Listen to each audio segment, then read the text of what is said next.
اب یہ ایک عجیب و غریب بات ہے کہ آپ اپنا گھر چھوڑنے پر تیار ہیں, آپ کو کوئی مسئلہ نہیں ہے کہ آپ کتنے عرصے سے وہاں رہ رہے ہیں, آپ کے باپ دادا سے, بے شک آپ جھونپڑیوں میں رہ رہے ہیں لیکن وہاں کوئی ڈیولپمنٹ نہیں ہے. اس کے باوجود جو آپ کا گھر ہے وہ آپ کا گھر ہے, اس کے ساتھ آپ کی وابستگی ہے, تو وہ تو آپ چھوڑنے پر تیار ہیں لیکن چلہ گاہ چھوڑنے پر تیار نہیں ہے. تو یہ کیا ہے؟ ٹھیک ہے, یہ ایک وہ مخمصہ ہے جو پاکستانی لوگوں میں بعض اوقات بہت آرام سے آپ کو نظر آئے گا. ٹھیک ہے, کہ وہ اس ملک کے بارے میں تو اور طرح کے جذبات رکھتے ہیں لیکن جن ہستیوں سے ان کے دل میں عقیدت ہے ان کی جگہوں کے بارے میں ان کا بالکل اور رد عمل ہوتا ہے. تو اب یہ کیا, وٹ از دس؟ ٹھیک ہے, یہ کیا ہے مخمصہ کہ آپ اپنے بارے میں آپ کی رائے کیا ہے لیکن جن کوئی روحانی اگر کوئی سلسلہ ہے اس سے آپ کا, تو وہ جذبات کیسے آپ کے ابھر آتے ہیں. خیر, یہ ایک ٹروپ ہے جو چلتا ہے, آگے کیا ہوتا ہے وہ میں نہیں بتاؤں گا. دوسری ایک اور جو بڑی دلچسپ کہانی انہوں نے رکھی, ٹھیک ہے, ناول میں کئی چل رہے ہیں لیکن سارے ایک دوسرے کے ساتھ جڑتے ضرور ہیں. ٹھیک ہے, یعنی یہ نہیں ہے, ایسا بھی لکھا جا سکتا ہے کہ آپ 4 یا 5 مختلف کہانیاں لیں اور ان کو چلاتے جائیں اور آخر میں کہیں جا کے ملا دیں, تو ایسا نہیں ہے. سیاسی جماعت کے بارے میں, ٹھیک ہے, اپنا وعدہ معاف گواہ بننے کے بعد پرنس کہا جاتا ہے, وہاں وہ چام بڑی جو ایک علاقہ ہے وہاں چلا جاتا ہے جس کے ساتھ گوٹ ہے اور ٹیلا ہے. اب وہاں وہ ایک گمنامی کی زندگی گزار رہا ہے. تو 2 اور لوگوں سے ہماری وہاں ملاقات ہوتی ہے. ایک خاندان سے جو حکیم صاحب کا خاندان ہے. حکیم صاحب وہاں کوئی قدرتی پہاڑی پہ, ٹھیک ہے, تو آپ کو یاد ہوگا ہم نے یہاں نشست کی تھی تھر پارکر کی, نگر پارکر کے حوالے سے. تو اس پہاڑی پر خاص طرح کی کچھ ایسا فلورا اور فونا موجود ہے جو پاکستان میں کیا دنیا میں بھی کہیں نہیں ہے. تو وہاں بھی ایک پودا ہے, ٹھیک ہے, وہ میں ضرور ان سے آج ملاقات ہوئی تو اس سیشن کے بعد یا ممکن اس دوران بھی وہ بتانا چاہیں. وہاں پھل لگتے ہیں, قدرتی جنگل ہے, یملا نام اس کا, چٹھا صاحب کی دلچسپی کے لیے یملا نام ہے. تو یملا نام کے جو ہے نا وہ پھل لگتے ہیں. تو ان پھلوں میں اب وہ دوائیاں بنا رہے ہیں, دوائیاں بیچ رہے ہیں, ٹھیک ہے, اور کہیں کوئی میدے کی دوائی, بہت ایک چھوٹا سیٹ اپ ہے. تو ایک مریض کا, مطلب ایک خاتون ہے مریض, تو اس کا شوہر کہتا ہے کہ جی آپ کی دوائی نا کڑوی بہت ہے تو کچھ کریں اس کا. تو اب یملے میں کیا ہے, مٹھاس ہے. تو حکیم صاحب ویسے تجربہ کرتے ہیں کہ چلو ذرا دیکھیں کیا ہوتا ہے, تو میٹھا ہی بند کرنا ہے تو ذرا اس قدرتی طریقے سے کر دیتا ہے میٹھا. اب وہ بے اولاد بھی ہیں وہ جوڑا, ٹھیک ہے. تو اب آپ دیکھیں کہ کیسے جو ہے نا وہ چیزیں انہوں نے پھر بنائی ہیں, جوڑی ہیں, اور جو پاسبلٹیز ہوتی ہیں پلاٹ میں ان کو یہ لے کے چلتے ہیں, آگے بڑھاتے ہیں. اب وہ میٹھی کرنے کے لیے یملا جب اس میں شامل کیا جاتا ہے, ویسے وہ اس یملے سے کر کے رہے ہیں کہ جیم بنا رہے ہیں, جیلیز بنا رہے ہیں اور بیچ رہے ہیں بہت چھوٹے پیمانے پر, اور ڈر بھی ہے کہ کسی کی نظر نہ پڑ جائے, حکومت کو پتہ نہ چل جائے, اور یہ ساری باتیں. کچھ عرصے بعد وہ بندہ آتا ہے جو شوہر صاحب تھے, اور وہ مٹھائی لے کے آ رہا ہے. وہ کہتا ہے اچھا چلو تمہاری بیوی کا جو جگر کا مسئلہ شکر ہے ٹھیک ہو گیا. کہتا ہے نہیں, ایک اور بھی کام ہو گیا. اب یہاں سے پھر وہ شفاء السائلین نام کی ایک دوا بناتے ہیں جو بے اولاد جوڑوں کے لیے ہوتی ہے, ٹھیک ہے. اب پرنس, اس کی ایک بیٹی ہے حکیم صاحب کی, تو وہ اپنا ماضی چھپا کے یہاں رہ رہا ہے. وہ نہیں چاہتا کہ لوگ اسے جانیں, ٹھیک ہے, کہ وہ کون تھا, کس جماعت سے اس کا تعلق تھا, وہ بتا پوری کیا کرتا تھا وہ نہیں, وہ ہے کیا وہ. آپ یہ بھی دیکھیں, آپ ذرا, وہ فارمیسی کا گریجویٹ ہے, تو ایک دواؤں کی فیکٹری میں اس وقت وہ کام کر رہا ہے. یعنی وہ چاہتا نہیں تھا لیکن بن گیا. خیر, حکیم صاحب والی جو کہانی ہے, ٹھیک ہے, اس میں ایک وہاں گوٹ میں اسکول بھی ہے جو ایک این جی او چلا رہی ہے, ٹھیک ہے. وہاں ایک ٹیچر ہے جو اکیلا ٹیچر ہے, وہ پڑھا رہا ہے, اور وہ مطلب یہ ہے کہ ساجد صحرائی اس کا نام انہوں نے رکھا ہے, ٹھیک ہے. اسلام کے ویسے شاعر بھی ہوتے ہیں. تو یہ بھی جو ہے کہانی چل رہی ہے. کیا انہوں نے یہ ہے کہ آہستہ آہستہ اس میں ایک پیچیدگی آ رہی ہے کہ اب سڑک گزرنی ہے. سڑک کہاں سے آئے گی؟ رنگ روڈ سے راستہ ملے گا. تو یہ سارا بزنس آپ کو پتا ہے کہ بلڈرز کا کیا ہوتا ہے, کیسے ہوتا ہے. جہاں ہم ظاہر بیٹھے ہیں وہاں تو یہ سمجھانے کی ضرورت ہی نہیں ہے, ٹھیک ہے. اس ایریے کی بات کر رہا ہوں, ٹھیک. اچھا جی, تو اب کہانی مختلف موڑ لیتی ہوئی سطح پہ جاتی ہے کہ جو میر صاحب ہیں ان کی زمین سے نکلنی ہے سڑک. خواجہ صاحب کی کالونی بن رہی ہے, میر صاحب کی سڑک سے نکل کے گوٹ تک آنی ہے, اور گوٹ اب وہ جگہ ہے جہاں ایک بڑی کالونی بنے گی. اب میر صاحب ایک شرط رکھتے ہیں کہ جو خواجہ صاحب آپ کی جو بلڈنگ کی کمپنی ہے نا, بلڈرز, مجھے اس میں آپ جو بورڈ آف گورنرز ہے اس کا حصہ بنائیں, ورنہ میں نہیں. وہ کیوں؟ وہ یہ شرط کیوں رکھتے ہیں؟ کیونکہ ان کی انا مجروح ہوئی ہے. کیسے انا مجروح ہوئی ہے؟ وہ اس لیے انا مجروح ہوئی ہے کہ کلب میں ملے تو خواجہ فون پہ لگا ہوا تھا, میر صاحب سلام لینا چاہ رہے تھے, انہوں نے سلام نہیں لیا, تو اس نے کہا اچھا چلو پھر دیکھ لیتے تھے. تو اب یہ کمپلیکس سچویشن بن رہی ہے. ابھی پتہ چلا کہ سائنس کے آدمی ہیں. عام طور پر یہ دیکھا گیا ہے بعض ناول نگاروں کا ہاں یہ ہوتا ہے کہ وہ کوشش یہ کرتے ہیں کہ اپنا علم انڈیل دیں. یہاں ایسا نہیں ہے. لوگوں کی جو ایسپائریشنز ہیں وہ بھی عام, جیسے ان کا مزاج ہے, جس سطح کے وہ ہیں, وہ مڈل کلاس کے ہیں, وہ کوئی بہت بڑا بزنس مین ہے, کوئی بلڈر ہے, ٹھیک ہے, کانٹریکٹر ہے, وہ اس کے مطابق ساری چل رہی ہیں. اور مجھے بڑا مطلب جو ہے نا وہ خوشی بھی ہوئی اور حیرت بھی ہوئی کہ ایک جو وہ لوگ جو پیسے لے کے جو ہے نا وہ کچھ نہ کچھ وارداتیں کر رہے ہیں, ان کی نفسیات سے بھی خورشید صاحب کی دلچسپی جو ہے وہ بڑی اچھی ہے. ٹھیک ہے, اب وہ بعض اوقات ہوتا ہے یہ لٹریچر کے حوالے سے پتہ نہیں کیوں یہ بات سمجھ ہم کرتے ہیں, نہیں کرنی چاہیے کیا کہ جناب آپ جو دیکھتے ہیں اور جو آپ پہ گزرتی ہے آپ وہی دکھاتے ہیں. تو ایسا نہیں ہے. میر صاحب کی شاعری ہو, غالب کی شاعری ہو, یا خورشید صاحب کا یہ ناول ہو, اس میں بہت سارا حصہ لٹریچر میں آپ کی امیجینیشن کا ہوتا ہے. تو وہ آپ کا مشاہدہ ہو سکتا ہے, لیکن وہ بہت سارے مختلف مشاہدوں کو ملا کر بھی آپ ایک کریکٹر بنا سکتے ہیں. تو کرداروں کا ایک کنفلکٹ ہے, ان میں ایک آپ کو ارتقا نظر آئے گا جو ایک اچھے ناول میں ہونا چاہیے. ٹھیک ہے, کہانی جن بھی موڑوں سے گزرتی ہے ان موڑوں سے گزرنے کے بعد ایک باقاعدہ نقطے پہ جا کے وہ ختم ہوتی ہے. تو پڑھیں گے تو آپ کو پتہ چلے گا. تو میں تو ایک مبارکباد دیتا ہوں آپ کو خورشید صاحب کہ آپ نے ایک اچھا ناول لکھا.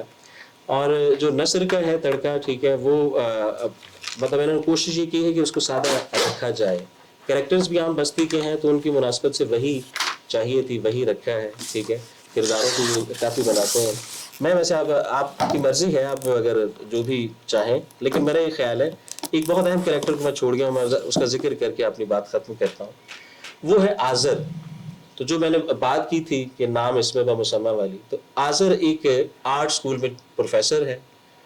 ایک مقابلے میں, ٹھیک ہے, دو اس کی شاگردیں ہیں, ایک کو وہ پسند کرتا ہے, دوسری اسے پسند کرتی ہے. مقابلہ ہوتا ہے اور جو اس کو پسند کرتی ہے وہ ہار جاتی ہے, and she commit a suicide. ٹھیک ہے, کہ میں کیسے ہوں, لیکن وہ وجہ کچھ اور ہے, صرف ہارنا وجہ نہیں ہے. تو اب وہ اس ٹراما سے گزر رہا ہے, اس نے چھوڑ دیا اپنا سارا اور وہ بھی وہاں ٹیلے پہ آ گیا ہے. تو وہاں ایک اور جو چیز ہے وہ ہے کہ فن کو ہمارے ملک میں کیسے دیکھا جاتا ہے. تو اپنے اس کنفلکٹ سے نکلنے کے لیے جو اس کا انٹرنل ایک مسئلہ ہے, وہ چٹانوں کو بتوں میں یا مجسموں میں, بتوں میں تو نہیں کہنا چاہیے, مجسموں میں تبدیل کرنے کی کوشش کرتا ہے.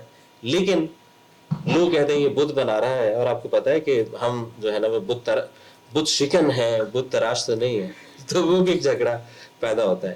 لیکن میں چاہوں گا یہ کہ اگر آپ چاہیں تو کہ صفحہ 299 سے 301 تک 2-3 صفحے ہیں جس میں کہ آرٹ کیا ہے, اس حوالے سے ایک بحث جو ہے نا وہ موجود ہے. ٹھیک ہے, وہ بہت اچھا آپ نے جو وہ پیس لکھا ہے 2-3 صفحے.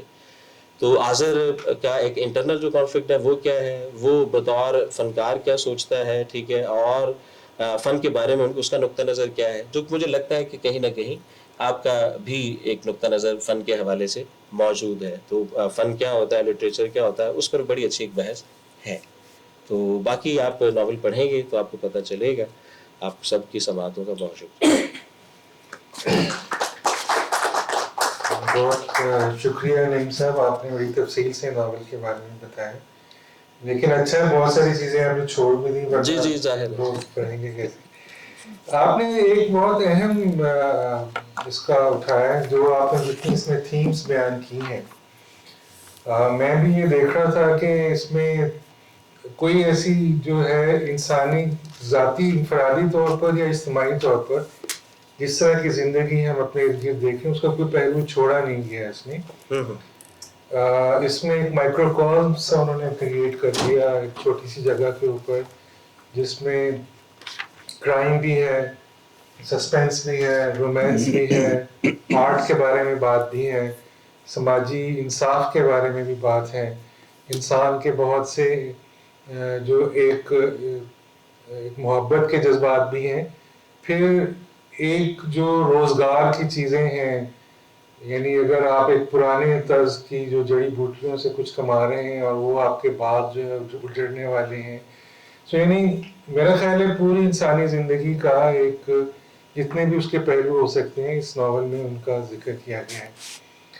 تو میں یہ تو نہیں کہتا کہ اس کی دلچسپی بڑھانے کے لیے 12 مسالوں کا وہ بنا ہے، کیونکہ بڑا کریٹیولی اور آرٹفلی انہوں نے یہ سارا کام کیا ہے اور اس کے اندر بہت گہرائی ہے. لیکن پھر بھی میں ان سے پوچھنا چاہوں گا کہ یہ خاص طور پر یہ ناول اور ان موضوعات کو انتخاب کرنے کا خیال انہیں کیسے آیا، ان کے ذہن میں کیا تھا؟ میں آپ کا سوال نوٹ کر رہا ہوں، پہلے میں ان کی ایک بات کا جواب دے دوں. میں تو کوئی سوال ہی نہیں کیا. لیکن وہ کوئی نقطہ ایسا آ گیا نا ان کے ذہن میں کہ اچھا اس پہ وضاحت کرنی چاہیے.